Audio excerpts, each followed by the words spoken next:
Today we have an optional review video on 6.5 and 6.6. So remember, there are three types of systems. Sometimes two lines actually cross, and when they cross, that results in one solution. Okay, so when that happens, you are going to have an XY answer. Now, sometimes the two lines don't cross, meaning they're parallel. And when they don't cross and they're parallel, that means there's no solution.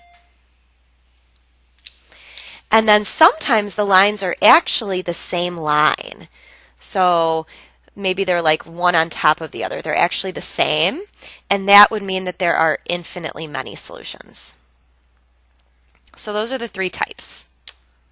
And just maybe a little recap that might help.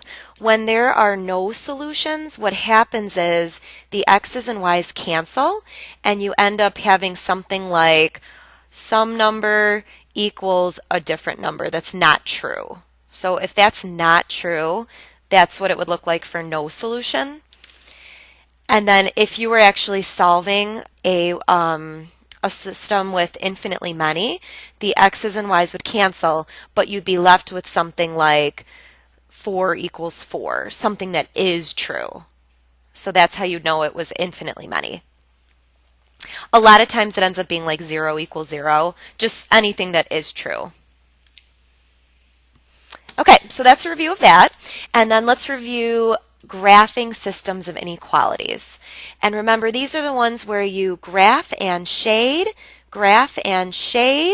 and then the overlapping shaded region, that's your actual answer. Okay, so for line 1, we're going to begin with the b at -1, and then we're going to do our slope, which is down to right 1, down to right 1, down to right 1. I'm also going to go the other way, up to left 1. All right, so that's our first line. And then it says less than or equal to, so that is a solid line, and we're shading below. Less than or equal to means solid and below. And then the next line, we're going to begin with the b and move with the m. The b is up at y equals 3, and the slope is 2 over 1.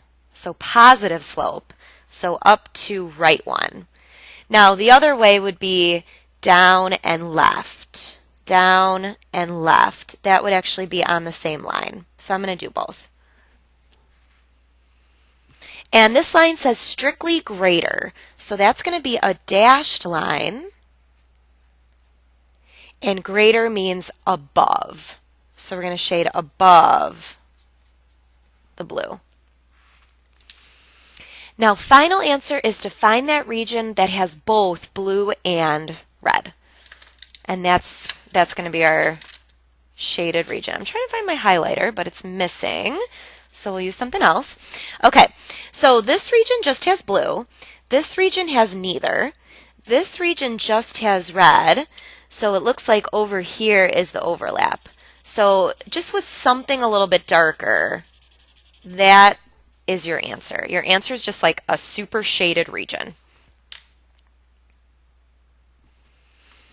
And then number 2 is going backwards. We have to write the original inequalities that led to this system shaded answer.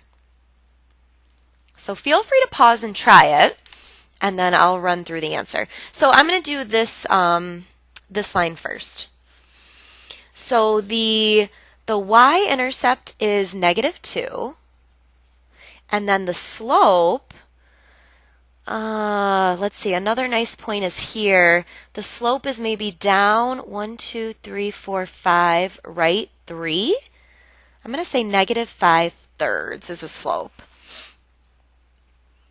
And then for this purple line, it is solid, and the shaded region is below. So we're going to be using a less than or equal to for that line.